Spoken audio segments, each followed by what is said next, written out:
যেই শিক্ষায় শরীফকে শরীফা বানায়া দেয়, পুরুষকে হিজড়া বানিয়ে দেয়, মহিলাকে হিজড়া বানিয়ে দেয়। আপনি আমি যদিও এটাকে জাতির মেরুদণ্ড বলি, সত্যিকার অর্থে এটা জাতির মেরুদণ্ড হতে পারে।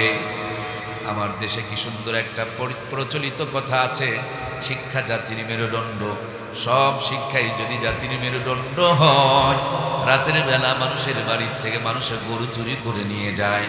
যিনি গরু চুরি করেন তারও একজন ওস্তাদ আছে, তাকেও কিন্তু গরু চুরি করা শিখা লাগছে। এমনি এমনি কেউ গরু চুরি করতে পারে না, তাকেও কিন্তু শিখা লেগেছে। ভাইয়েরা আমার, সব শিক্ষাকে জাতির মেরুদণ্ড মনে করলে গরু চোর দাবি করবে আমিও তো বড় কষ্ট করে চুরি করা শিখছি, আমারটাও তো শিক্ষার মধ্যে পড়ে, সুতরাং আমিও জাতির মেরুদণ্ড। পকেট মার বলবে, 2 আঙ্গুল পকেটে হাত ঢুকায় দিয়া হাজার মানুষের ভিড়ে বাজারের মধ্যে থেকে মোবাইল টাকা পয়সা পকেট থেকে নিয়ে চলে যাইতে পারি। এমনি এমনি আর পারি নাই, ওস্তাদের পিছনে পিছনে 3 বছর ঘোরা লাগছে, বড় মেহনত করে প্র্যাকটিস করা লেগেছে, মানুষের চোখে ধুলা দিয়া টাকাগুলো বের করে নিয়ে আসা লাগছে। তোমাদের শিক্ষার চাইতে আমার শিক্ষার পিছনে বেশি শ্রম রয়েছে, সুতরাং আমারটাই হলো জাতির জন্য বড় মেরুদণ্ড। কিছু মা বোন আছে কাপড় চোপড় ছিঁড়ে আর ফেরে কেটে আর ছেড়ে ইজ্জত বের করে দেশের মানুষকে দেখায় দেখায় কত ভ্যাগ ভঙ্গি ধরে দেশটাকে জাহান্নামের দিকে ঠেলে নিয়ে চলে যাচ্ছে। ওই সমস্ত ডিজাইন করে ন্যাংটা হয়ে যারা ইজ্জত বের করে দেখায়, এরাও কিন্তু মূর্খ, কোনো মা বোন নয়।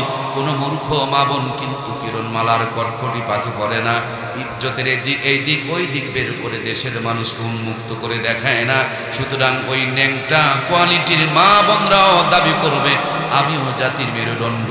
রাস্তার পাশে দাঁড়ায়া প্যান্টের চেনখানা খুলে দিয়া বল বিয়ারিং রিং পিস্টন বের করে ছচ্ছর করে কুকুরের মতন ছেড়ে দেয়। হুমাপতির ফোঁটা যেমন পরে তেমনি ভাবে কাপড়টাকে নাপাক করে রেখে দেয়।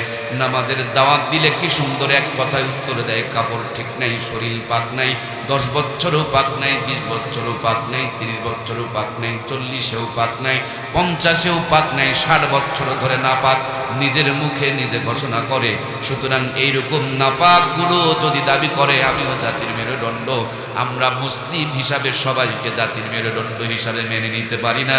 যেই শিক্ষার মধ্যে আল্লাহ নাই, যেই শিক্ষার মধ্যে পরকাল নাই, যেই শিক্ষার মধ্যে আমার আল্লাহর হুকুম নবীর সুন্নতের তরিকা নাই, মুসলিম হিসাবে ওইটাকে জাতির মেরুদণ্ড হিসাবে মেনে নেওয়ার কোনো উপায়? এটা মেরুদণ্ড না ক্যান্সার? কথা বলছেন না কেন? মেরুদণ্ড না ক্যান্সার? এই শিক্ষা ব্যবস্থা যত জোরদার হবে, জাতির তকদিরে যেই পরিমাণ মুসিবত বিরাজ করছে,